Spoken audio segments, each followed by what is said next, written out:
നല്ല കാലങ്ങൾ വരുവാൻ പ്രത്യേകമായി പ്രാർത്ഥിക്കണമെന്നുള്ള ഒരു വലിയ ദൗത്യവും നമുക്കെല്ലാവർക്കുമുണ്ട്. ദൈവത്തിൻ്റെ സ്വരൂപത്തിലും ഛായയിലും സൃഷ്ടിച്ചതായ മനുഷ്യന് ആ ആദത്തിനൊരു തുണയായി ഹവ്വായെ കൊടുത്തത് മുതൽ ആ കുടുംബജീവിതത്തിന് ദൈവം നല്ല വലിയൊരു പ്രാധാന്യം കൊടുക്കുകയാണ്. അവരെ ഒന്നിപ്പിച്ച് അവരെ അനുഗ്രഹിച്ച് ദൈവം അവർക്ക് വേണ്ട കാര്യങ്ങൾ നൽകുമ്പോൾ ജീവിതത്തിൽ കൂട്ടായിരുന്ന് ആലോചിച്ചും ജീവിതത്തിലെ നല്ല കാര്യങ്ങളിലും പ്രയാസങ്ങളിലും ഒന്നായിരുന്നു കൊണ്ട് ദൈവത്തെ സ്തുതിച്ചുകൊണ്ട് ഒരു ക്രൈസ്തവ ജീവിതം നയിക്കുവാൻ സഭാമക്കളെ സഭയും ആഹ്വാനം ചെയ്യുകയാണ്. നമുക്കറിയാം, ഈ ചെടികളൊക്കെ ബഡ് ചെയ്ത് പുതിയ ചെടികൾ നമ്മൾ ഉണ്ടാക്കാറുണ്ട്. നിലവിലുള്ള ഒരു ചെടിയിൽ അതേ രൂപത്തിലുള്ള മറ്റൊന്ന് ഒട്ടിച്ചു വെച്ച് അതിനു വേണ്ട പരിചരണം നൽകിക്കൊണ്ട് പുതിയൊരു ചെടിയായി പുതിയൊരു ഫലം പുറപ്പെടുവിക്കുന്ന ഒരു വൃക്ഷമായി അതിനെ മാറ്റുമ്പോൾ ആ പഴയതിനോട് പുതിയത് ചേർക്കപ്പെട്ട് രൂപീകരിക്കപ്പെട്ട് വരുന്നത് ഒരു പുതിയ ചെടിയാണ്, വൃക്ഷമാണ്.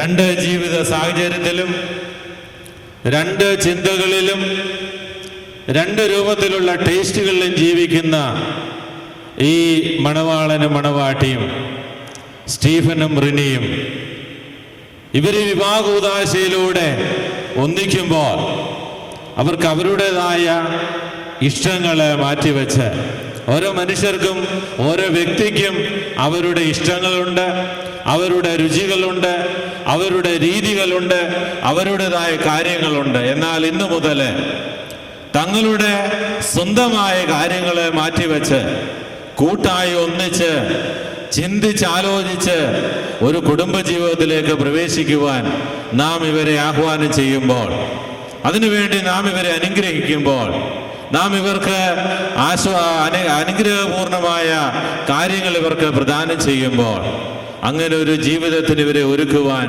ദൈവത്തോട് പ്രത്യേകമായിട്ട് പ്രാർത്ഥിക്കാം. ഈ രണ്ട് വ്യക്തികളെ വൈദികരുടെ സാന്നിധ്യത്തിൽ ഇവിടെ കൂട്ടിച്ചേർക്കുമ്പോൾ ദൈവമാണ് അതിന് സാക്ഷിയാകുന്നത്. ഒരു ബഡ് ചെയ്യപ്പെടുന്ന ചെടിയെ അത് കിളിർത്ത് വന്ന് അതിന് പരിചരണം ലഭിച്ച് അതൊരു പുതിയ ചെടിയായി മാറുന്നത് പോലെ ഇന്ന് ഈ വിവാഹ ജീവിതം ആശീർവദിച്ച് നാം അനുഗ്രഹിക്കുമ്പോൾ അതിനു വേണ്ട പരിചരണം നൽകേണ്ടത് ദൈവമാണ്. ആ ദൈവത്തിൽ ബലപ്പെട്ടുകൊണ്ട് തങ്ങളുടെ ജീവിതത്തിൽ അനുഗ്രഹപൂർണമായ നല്ല കാലങ്ങളെ തരുവാൻ, നല്ല തലമുറകളെ തരുവാൻ, സന്തോഷത്തോടെ പരസ്പരം ആലോചിച്ചും ചിന്തിച്ചും ഒരു ക്രൈസ്തവ ജീവിതം നയിക്കുവാൻ ദൈവം ഇവർക്ക് കൂട്ടായിരിക്കണമെന്ന് നമുക്ക് പ്രത്യേകമായിട്ട് പ്രാർത്ഥിക്കാം. ടിങ്കുവും റിനിയും ഇവരിവിടെ ദൈവസന്നിധിയിൽ ഒന്നാകുമ്പോൾ ഇവരുടെ മുന്നോട്ടുള്ള ജീവിതത്തിൽ നല്ല കാലങ്ങൾ വരുവാൻ നമുക്ക് പ്രാർത്ഥിക്കാം.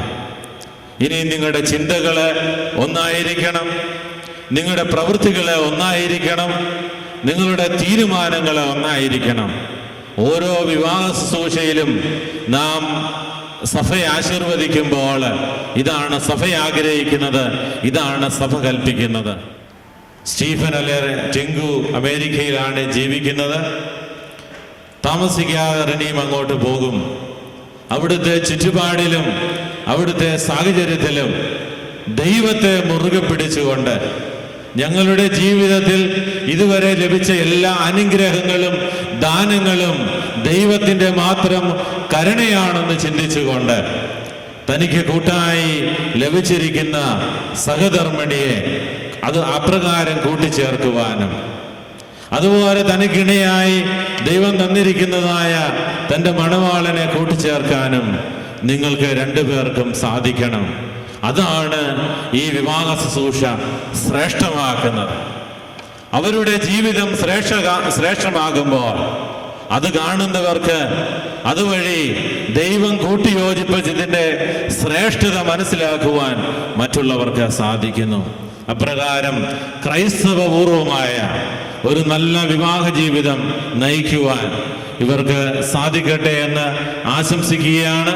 ഇവിടെ കൂടി വന്നിരിക്കുന്ന എല്ലാ വൈദികരുടെയും പേരിൽ, നിങ്ങൾ എല്ലാവരുടെയും പേരിൽ എല്ലാ ആശംസകളും ഈ മണവാളനും മണവാട്ടിക്ക് നേരുകയാണ്. നിങ്ങളുടെ വിവാഹ ജീവിതം ഏറ്റവും അനുഗ്രഹിക്കപ്പെട്ട് ദൈവവുമായി ബന്ധപ്പെട്ട് ജീവിക്കുവാൻ ദൈവം നിങ്ങളെ ഇടയാക്കട്ടെ എന്ന് പ്രത്യേകമായിട്ട് പ്രാർത്ഥിക്കുന്നു. ദൈവത്തിൻ്റെ എല്ലാ നൽവരങ്ങളും നിങ്ങൾക്ക് ഉണ്ടാകട്ടെ. ഇനിയും കിരീടം വാഴ്വിൻ്റെ ശുശ്രൂഷയാണ് നടക്കുന്നത്. ഈ കിരീടം വാഴ്വിൻ്റെ നമ്മൾ മാല വാഴ്ത്തുമ്പോൾ, കിരീടം വാഴ്ത്തുമ്പോൾ സ്വർഗത്തിൽ നിന്ന് പരിശുദ്ധ റൂഹായുടെ കൃപ ഇറങ്ങി വന്ന് ഇവരിൽ ആവസിച്ച് ഇവര് പൂർണ്ണരായി ദൈവവുമായി ബന്ധപ്പെടുവാൻ, ഇവര് പൂർണ്ണരായ പരിശുദ്ധാത്മാവിൻ്റെ നൽവരം പ്രാപിക്കുവാൻ പ്രത്യേകമായിട്ട് നമുക്ക് പ്രാർത്ഥിക്കാം. ദൈവം അനുഗ്രഹിക്കട്ടെ.